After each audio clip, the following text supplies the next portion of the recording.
Hello, and welcome to Songs for the Struggling Artist, the blogcast. This is episode 188. And today's episode brings us back to a Gen X topic. Thank you for hanging in there, those of you for whom this is not your favorite. And for those of you for whom it is your favorite, ta-da! I have it for you. And for those of you who are just joining me on the podcast for the first time, welcome. Thank you for listening. It's not always Gen X land in here. It's sometimes it's theater land. Sometimes it's just straight up struggling artist land. Sometimes it's feminist land. Sometimes it's social media land. The topics are varied. You know, I always come back to the artist stuff because that is who I am. So my name is Emily Rainbow Davis. The way this works is I say a couple of things, then I read you the blog, then I'll say a couple other things, and then I'll play a song. That's how this goes. So without further ado, please enjoy There Will Never Be a Gen X President. A few months ago, a friend sent me an article about Gen X and the presidency that was in the Financial Times. Write a whole series on Gen X. People will send you Gen X articles. In the article, the millennial writer expresses his admiration for Generation X, while simultaneously declaring that we are about to miss our shot to have one of our own become president. I started to write something about it, but then I let it go. It seemed to just be a fleeting, inconsequential opinion piece in the Financial Times. I can't catch every single bit of silly Gen Xery that floats by. But then this idea came up again in a Gen X-themed interview on The Brian Lehrer Show. The guest host asked Ada Calhoun, author of Why We Can't Sleep, a book on Gen X women, about this idea that we'll never have a Gen X president, and I got mad. Not because we won't have a Gen X president. I don't really care about that one way or another. But what I did get upset about is the weird ageism or bias that's built into that assumption. I also got mad because I bought it for a second. For a second, I thought it was real, that we really had missed our Gen X presidency shot. I mean, sure, I can see how Beto O'Rourke would be a classic Gen X president. Cory Booker was a little more corporation-friendly than the typical Gen Xer, but he literally ran into a burning building to save someone back when he was mayor of Newark. I liked his chances of saving us in a burning country. And I was very, very sad when we lost honorary Gen Xer Kamala Harris in this race. She's just on the cusp, being born in 1964. I had no idea that Julian Castro was Gen X until just now. And now I'm doubly sorry he's left the race. But this election is not our only shot. I don't know if you noticed, but we've got a lot of old folks running for president these days. Who's to say some Gen Xer won't win the presidency at age 80? We've got decades to deliver a presidential candidate. I mean, before I float this next idea, I need you to know that there is no world wherein I would like for this to actually happen. But Ted Cruz, a Gen Xer, I'm sorry to say, could run for president in his 80s. And in a cockamamie enough world, people could elect him. Please, no. What's this assumption that it's all over all about? Is it the fear that we'll be skipped again? That we'll have a millennial president before we get a Gen X one? Yeah, sure, we could, but whatever, you know? I'd be delighted to have Alexandria Ocasio-Cortez before Paul Ryan. Go on, Ilhan Omar, Lauren Underwood, Xochitl Torres Small, and Katie Hill. Step on ahead, my millennial goddesses. But the door isn't closed for us. I mean, Ayanna Pressley, Rashida Tlaib, and Katie Porter are all Gen X megastars, and I'd love to see any one of them with a shot at the presidency at some point. Maybe we can get Julian Castro next time? I get that we're all in the middle of a pretty brutal U-curve, and it really does pretty much feel like this is the end for us. Gen X men are knocking themselves off in droves, and Gen X women can't sleep. I see why this bias exists. Most of the dominant voices of our generation are dead. So, of course, it's hard to imagine ourselves as old. But we don't have to be president right now. I'm guessing most of us aren't interested. Given the current one in office, I'm not sure the presidency is quite the pinnacle of accomplishment it once was. But maybe, if we can survive past this year, we can prepare for a Gen X presidency in the year 2032. Or, whatever. Really, though, I give no shits about whether or not we get a Gen X president. The position has been a bit devalued these last couple of years, and I'm not sure it's worth the wanting. But the conversation around it matters because of the ways it reveals our thinking around stuff like this. I think a lot of us think the game is over because A, we have some kind of intense generational nihilistic tendencies, and B, we grew up in a youth culture, not unlike every other generation still alive. Ever since the Who hoped to die before they got old, we've all seemed to think that was a reasonable position to take. The culture glamorizes youth and sends the old out to pasture, and here we see the evidence that somehow, if we fail to elect a Gen X president in 2020, we will have missed our shot. Now, the nihilist in me can fully understand that 2020 may in fact be the last election we ever have at all. But in that case, all the generations have lost, not just Gen X. But like I said, this isn't really about the presidency. This is about counting us out across the board.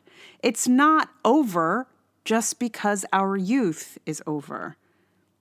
People can accomplish great things in their 40s and 50s, just like they could in their 20s and 30s. And they can go on to accomplish great things in their 60s and 70s and even their 80s and 90s and on. This notion of having missed our shot is incredibly damaging. It sneaks into most of us, this sense that it's all over now. We are vital. We are potent. We can do whatever any other generation can do. Come on now. There are decades to come for the Gen Xers who can hang in there. One of them could be president. It might mean less or more by then, but it could happen. Don't count us out yet.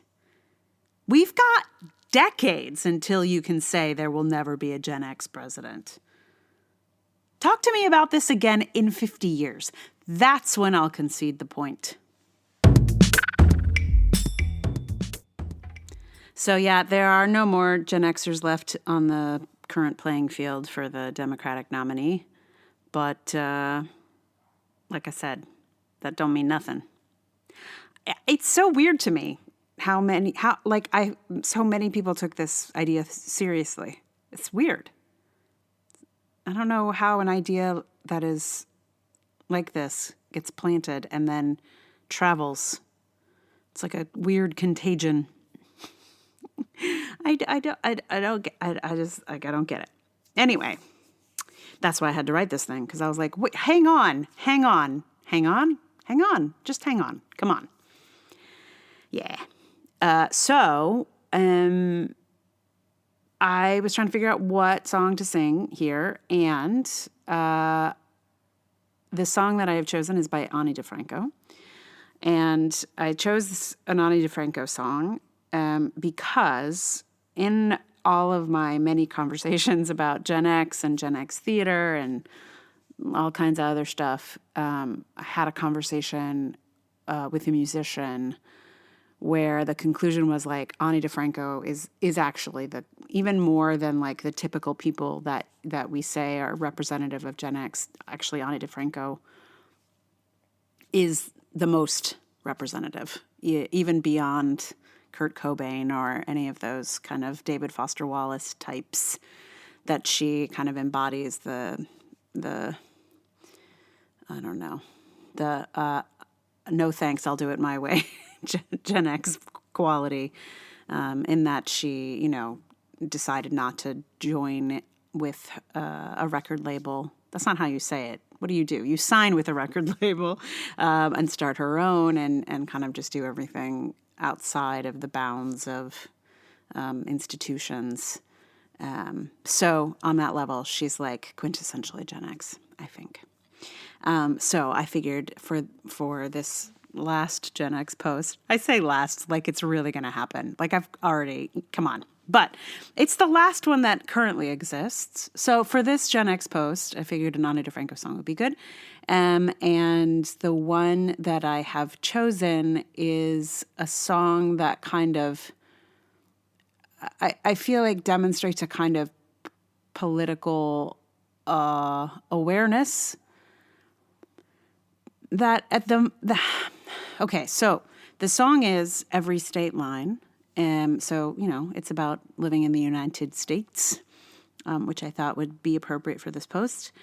And it's not unproblematic now, I have to say. I don't want to poison you against the song before you listen to it, but I also sang it with some recognition that it's from an earlier time, and also maybe a less intersectional time. I don't think I'm exactly using the intersectional in its exact academic sense, but I feel like it is certainly the concerns of a young white woman and not the concern of a person of color. So there are these two lines where she says there's 1,000 shades of white and 1,000 shades of black. And I just feel like in the current state of the world where being black will get you shot by the police at an exponentially larger rate. I mean, the numbers of white people shot by the police are so much smaller. So it just feels like a little bit now, I think, at the point that she was writing it and singing it and, performing it back, in the early 90s, I want to say. It was perhaps more, I don't know what it was like then. I don't know. But there is what I'm saying is it's complicated is all I'm saying. I think her point is well taken, and that the police are sometimes a danger to us, especially when they are heavily armed. So that is all true now as it was then. So anyway, I just thought I'd mention those weird complications before I sang it to you. And then I'm going to give you a little break so you can forget all about it and then just enjoy the song in a second. I decided to go with the sort of original conception that she did of the song where she just sings it a cappella. There is a version that I messed around with where she sort of takes it apart and plays along, but I just went with the old school. So that's coming up in a moment. Meanwhile, if you enjoy the podcast, that's so awesome. Thank you. If you feel like you want to tell someone about it, awesome. Helps a lot. Sharing on the social medias, etc. If you feel like you can contribute financially, that is also amazing. You can join me on Patreon. I'm at patreon.com/Emily R. Davis. And at the end of the year, if you are one of my patrons, you get a zine and you get all the songs kind of bundled up together. And then there's also PayPal and Ko-fi, and all of those links are in the show notes. So if you want to go to any of those places, you are more than welcome. So thank you so much for listening. And here is Ani DiFranco's Every State Line. I got pulled over in West Texas so they could look inside my car. He said, "Are you an American citizen?" I said, "Yes, sir, so far." They made sure I wasn't smuggling someone in from Mexico, someone willing to settle for America, 'cause there's nowhere else to go. Oh, and every state line is a new set of laws. And every policeman comes equipped with extended claws. There's 1,000 shades of white and 1,000 shades of black, but the same rule always applies. Smile pretty and watch your back. I broke down in Louisiana and I had to thumb a ride. Got in the first car that pulled over. You can't be picky in the middle of the night. He said, baby, do you like to fool around? He said, baby, do you like to be touched? I said, maybe some other time. Fuck you very much. Oh, and every state line is a new set of laws. And every policeman comes equipped with extended claws. There's 1,000 shades of white and 1,000 shades of black. The same rule always applies. Smile pretty and watch your back. I'm in the middle of Alabama, and they stare at me wherever I go. I don't think they like my haircut. I don't think they like my clothes. I can't wait to go back to New York City, where at least when I walk down the street, no one ever hesitates to tell me exactly what they think of me. Oh, and every state line is a new set of laws. And every policeman comes equipped with extended claws. There's 1,000 shades of white and 1,000 shades of black, but the same rule always applies. Smile pretty and watch your back. Little town in Pennsylvania, there was snow on the ground. I parked it in an empty lot where there was no one else around. But I guess I was taking up too much space as I was trying to get some sleep, 'cause an officer came by anyway and told me I had to leave. Oh, and every state line is a new set of laws. And every policeman comes equipped with extended claws. There's 1,000 shades of white and 1,000 shades of black, but the same rule always applies. Smile pretty and watch your back.